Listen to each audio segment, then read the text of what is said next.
আসসালামু আলাইকুম, আশা করি তোমরা সবাই ভালো আছো। তো নিচের এই বাক্যগুলো তোমরা দেখো, এখানে আরো আছে। তো এইগুলো কিন্তু প্যাসিভের বাক্য, অর্থাৎ এই বাক্যগুলো সব কিন্তু প্যাসিভ স্ট্রাকচারে রয়েছে। এইগুলোর কিভাবে অর্থ করতে হয় আজকে শুধুমাত্র আমি অর্থ করার টেকনিকটা দেখাবো। এগুলো কিন্তু সব বোর্ড কোশ্চেন, এসএসসির বোর্ড কোশ্চেন থেকে নেওয়া। কিভাবে বুঝবো যে প্যাসিভ স্ট্রাকচারে আছে? তো যদি দেখো আটটা বিভার্ব, এখানে দেখো এই যে আটটা বিভার্বের পরে যে কোনো একটার থাকতে পারে পিছনে, তারপরে যদি প্রিন্সিপাল ভার্ব থ্রি হয় অর্থাৎ ভার্বের পাস্ট পার্টিসিপল ফর্ম হয়, তাহলে বুঝবা সেটা প্যাসিভের বাক্য, চোখ বুঝাই বলবা সেটা প্যাসিভের বাক্য। তো ওই প্যাসিভের বাক্যগুলোর কিভাবে অর্থ করবা, এগুলোর অর্থ করার একটা নিয়ম আছে। যেমন এখানে দেখাচ্ছি আমি। তো এখানে প্রিন্সিপাল ভার্ব থ্রি যেটা থাকবে সেটার মূল অর্থ করবা। যেমন এখানে দেখো এটা কিন্তু প্যাসিভের বাক্য, এটাও প্যাসিভের বাক্য, এটাও কিন্তু প্যাসিভের বাক্য। তো সবগুলো কিন্তু প্যাসিভ স্ট্রাকচারে রয়েছে। তো এই যে রিটেন, রাইট মানে কি লেখা। এখন এই রিটেন পাস্ট পার্টিসিপল, এটার অর্থও লেখা, অর্থাৎ রাইট মানে যা, রিটেন মানেও তাই, অর্থাৎ লেখা। যদি এখানে থাকে প্লেট, প্লেট মানে কি, এই যে প্লেট কিন্তু 3 নম্বর অর্থাৎ প্রিন্সিপাল ভার্ব থ্রি, তার অর্থ খেলা করা। প্লে মানে খেলা করা, প্লেট মানেও খেলা করা। ইট মানে খাওয়া, ইটেন মানেও খাওয়া। যদি এখানে ইটেন থাকে তাহলে কিন্তু ইটেন মানে খাওয়া। তাহলে এইটাকে বলে আমরা মূল অর্থ বলবো, প্রিন্সিপাল ভার্ব থ্রির মূল অর্থ করবা। তারপরে পিছনে যে বিভার্ব যদি থাকে, তাহলে বিভার্বের অংশটা তোমরা আলাদা অর্থ করবা, এবং সেইটা কি অর্থ করবা এখানে কিন্তু আমি হুবহু দিয়ে দিছি। অর্থাৎ এম ইজ আর সাবজেক্টের সাথে এই তিনটার যে কোনো যদি একটা থাকে, এম থাকতে পারে, ইজ থাকতে পারে, আর থাকতে পারে, তিনটার যে কোনো একটা যদি থাকে তাহলে হয় অর্থ করবা। অজ বা ওয়ার, সাবজেক্টের সাথে যদি অজ বা ওয়ার থাকে তাহলে হয়েছিল। আবার এম ইজ আর তিনটার একটার সাথে যদি বিং থাকে, অর্থাৎ am being, is being, are being, এটা যদি থাকে তাহলে কিন্তু হচ্ছে।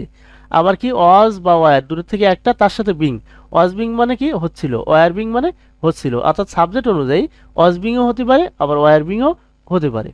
তো প্রিন্সিপাল ভার্ব থ্রির পূর্বে কিন্তু এগুলো থাকতে পারে। তো এগুলো যদি থাকে তার আলাদা অর্থ করবা, আর এটার মূল অর্থ করবা।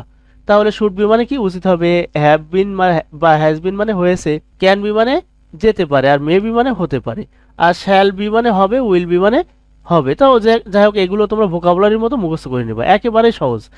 তারপর দেখো এই সাবজেক্টের কে অর্থ করবা। যদি পিছনে এই যে বি ভার্বের পিছনে যদি সাবজেক্ট থাকে, ব্যক্তি সাবজেক্ট, তাহলে অবশ্যই কে অর্থ করবা। আর যদি বস্তু সাবজেক্ট থাকে তাহলে মূল অর্থ করবা। যেমন এই সাবজেক্টের কে অর্থ কাকে বলে, দেখো রাকিব মানে কি, এখানে দেখো তোমরা রাকিব ইজ রিটেন, তাহলে কি হবে রাকিব কে। রাকিবের অর্থ কিন্তু 3 রকম, রাকিব মানে রাকিব, রাকিব মানে রাকিব কে, রাকিব মানে রাকিবের, 3 রকম অর্থ হচ্ছে। তাহলে এখানে কি হবে, যেহেতু প্যাসিভের বাক্য তাই এখানে রাকিব কে, অর্থাৎ কে অর্থ করতে হবে, সাবজেক্টের কে অর্থ করতে হবে। আর এই ইজ মানে কি, এই যে ইজ মানে কি, অ্যামিজার মানে হয়, রাকিবকে হয়, এই রিটেন মানে কি লেখা, ওই যে মূল অর্থ। তাহলে রাকিবকে লেখা হয়, এ লেটার মানে একটি চিঠি, তাহলে রাকিবকে একটি চিঠি লেখা হয়। প্রথমে ব্যক্তির মানে করে শেষের থেকে মানে করে আসতে হবে, রাকিবকে একটি চিঠি লেখা হয়। এখানে কি হবে, রাকিবকে একটি চিঠি লেখা হয়েছিল, এই যে রিটেন মানে কি মূল অর্থ, আর ওয়াজ মানে কি হয়েছিল, এই যে ওয়াজ মানে হয়েছিল। এখানে কি হবে, রাকিবকে একটি চিঠি লেখা, ইজ বিং মানে কি হচ্ছে, এই যে ইজ বিং মানে হচ্ছে। আবার দেখো রাকিব ওয়াজ বিং মানে রাকিবকে হচ্ছিল, রিটেন মানে লেখা, এ লেটার মানে একটি চিঠি, রাকিবকে একটি চিঠি লেখা হচ্ছিল। Rakib will be, will be মানে কি হবে, রিটেন মানে কি লেখা, এ লেটার মানে একটি চিঠি। এখন আমি যদি বলি রাকিব উইল বি সেন্ট, রাকিবকে পাঠানো হবে, এ লেটার মানে একটি চিঠি। আবার এটা দিতে পারে রাকিব উইল বি গিভেন, রাকিবকে দেওয়া হবে, অর্থাৎ গিভেন মানে কি, গিভ মানে দেওয়া, গিভেন মানেও দেয়া। এখানে যদি বলি রাকিব উইল বি সেন্ট, অর্থাৎ সেন্ড মানে পাঠানো, সেন্ট এখানে ভার্ব থ্রি, তার মানেও কিন্তু পাঠানো। তারপর দেখো Rakib can be written a letter, রাকিবকে একটি চিঠি লেখা যেতে পারে। আবার রাকিব মে বি রিটেন, রাকিবকে হতে পারে লেখা হতে পারে এ লেটার একটি চিঠি। রাকিব শুড বি রিটেন, রাকিবকে লেখা উচিত হবে, শুড বি মানে কি উচিত হবে, এই যে শুড বি মানে উচিত হবে। আবার রাকিব হ্যাজ বিন, রাকিবকে হয়েছে, এই যে হ্যাজ বিন মানে হয়েছে, রিটেন লেখা এই লেটার একটি চিঠি। তাহলে কিন্তু আমরা দেখলাম এভাবে কিন্তু আমরা মানে করতে পারবো। এখন যদি আমরা এইখানে এইভাবে বলি এ লেটার ইজ রিটেন, তখন কেমন হবে, একটি চিঠিকে লেখা হয় নাকি একটি চিঠি লেখা হয়। এই লেটার যেহেতু বস্তু সাবজেক্ট, তাই আমরা কি করব, একটি চিঠি লেখা হয়, এইভাবে একটি চিঠি কে এরম বলবো না। এবার এসো এগুলো এগুলো আমরা অর্থ করি। তাহলে দেখো এগুলো সব কিন্তু বিভার্বের পরে, যে কোনো বিভার্বের পরে কিন্তু প্রিন্সিপাল ভার্ব থ্রি, অর্থাৎ এগুলো সব কিন্তু পিছনে বিভার্ব আছে, প্রিন্সিপাল ভার্ব থ্রির পূর্বে যে কোনো একটা বিভার্ব আছে, তাহলে এগুলো সব কিন্তু প্যাসিভের বাক্য। তাহলে কি হবে, আওয়ার লাইফ, আমাদের জীবনকে ইজ নট মেজার্ড পরিমাপ করা হয় না। ইজ নট মানে কি হয় না, ইজ মানে হয় আর ইজ নট মানে হয় না। মেজার্ড মানে কি মাপা বা পরিমাপ করা, তাহলে পরিমাপ করা হয় না বাই মান্থস অর ইয়ার্স, মাস অথবা বছর কর্তৃক পরিমাপ করা হয় না বা মাপা হয় না। কম্পিউটারস আর নাওয়াডেজ বিং ইউজড, তাহলে কম্পিউটার নাওয়াডেজ মানে কি বর্তমানে, আর বিং মানে হচ্ছে, ইউজড মানে কি ব্যবহার করা, তাহলে কম্পিউটার ব্যবহার করা হচ্ছে, নাওয়াডেজ মানে বর্তমানে। In almost every spare of life, জীবনের প্রায় প্রত্যেকটা ধাপে। হি ইজ রেসপেক্টেড, তাকে শ্রদ্ধা করা হয় বাই অল, সকলের দ্বারা। তাহলে ইজ মানে হয়, রেসপেক্টেড মানে শ্রদ্ধা করা। নাও এখন ইট ইজ বিং, এটা হচ্ছে ইউজড ব্যবহার করা, তাহলে এই যে মূল অর্থ আর এখানে কিন্তু ইজ বিং মানে হচ্ছে, এটা ব্যবহার করা হচ্ছে বা ব্যবহৃত হচ্ছে অল ওভার দ্য ওয়ার্ল্ড, সারা বিশ্বব্যাপী। এ টেরোরিস্ট, একজন সন্ত্রাসীকে, ওই যে কে অর্থ করতে হবে যেহেতু এটা ব্যক্তি।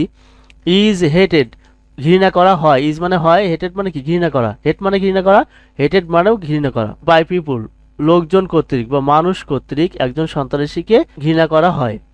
দে should be brought to book, এখানে ব্রট টু বুক কি, এটা হচ্ছে ফ্রেজ, তাহলে ব্রট টু বুক মানে কি শাস্তি দেয়া, দে মানে তারা, তাদেরকে, এখানে কে অর্থ হবে, শুড বি মানে কি, শুড বি মানে উচিত হবে, তাহলে তাদেরকে শাস্তি দেয়া উচিত হবে।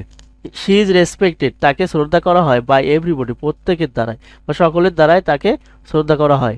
হি ইজ কল্ড, তাকে বলা হয় বা ডাকা হয় ফ্রেন্ড অফ হিউম্যানিটি, মানবতার বন্ধু ডাকা হয় বা মানবতার বন্ধু বলা হয়, তাহলে এটার অর্থ কিন্তু মূল, এটা কিন্তু হয়।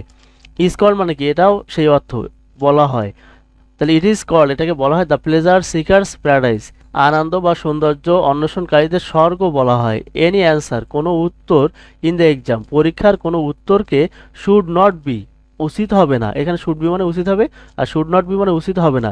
ইলেবোরেটেড মানে কি, বড় করা, বিস্তারিত করা, উচিত হবে না। দ্য লাইট অফ প্রসপারিটি, সফলতার আলো, ক্যান বি সিন, দেখা যেতে পারে, by a hard working person, একজন কঠোর পরিশ্রমী ব্যক্তির দ্বারা।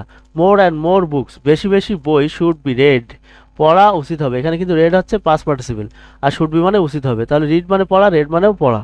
হার্ড ওয়ার্ক, কঠোর পরিশ্রম, ইজ নিডেড, প্রয়োজন হয়, এখানে নিড মানে প্রয়োজন, আবার ইজ নিডেড মানে কি প্রয়োজন হয়। ফর সাকসেস, সফলতার জন্য। ক্রপস আর ড্যামেজড, ফসল বা শস্য নষ্ট হয় বাই দিস ফ্লাড, এই বন্যার দ্বারাই ধ্বংস হয় বা ক্ষতিগ্রস্ত হয়, নষ্ট হয়। ইট ওয়াজ নট ইনভেন্টেড, এটা আবিষ্কার করা হয়নি, এখানে ইনভেন্ট মানে আবিষ্কার করা, আবার ইনভেন্টেড ওই যে বিভার্বের পরে সেই একই অর্থ থাকবে। আবিষ্কার করা, ওয়াজ নট মানে কি হয়নি, এখানে হয়েছিল, ওয়াজ মানে হয়েছিল আর ওয়াজ নট মানে কি হয়নি। ওভারনাইট মানে কি রাতারাতি, তার মানে এটা রাতারাতি আবিষ্কার করা হয়নি। হেলথ ক্যান বি ইমপ্রুভড, স্বাস্থ্যের উন্নয়ন ঘটানো যেতে পারে, ক্যান বি মানে কি যেতে পারে, বাই রেগুলার ফিজিক্যাল এক্সারসাইজ, নিয়মিত শারীরিক ব্যায়ামের দ্বারা বা ব্যায়ামের মাধ্যমে। অ্যান্ড এ ব্যালেন্সড ডায়েট, এবং সুষম খাবারের মাধ্যমে। ফ্লাওয়ার্স আর ইউজড, ফুলগুলো ব্যবহার করা হয় অন ডিফারেন্ট ওকেশনস, বিভিন্ন উপলক্ষে ফুল ব্যবহার করা হয়। দে আর ট্রিটেড, তাদেরকে আচরণ করা হয় বা তাদের সাথে আচরণ করা হয়, তাদের সাথে ব্যবহার করা হয় ব্যাডলি, খারাপভাবে।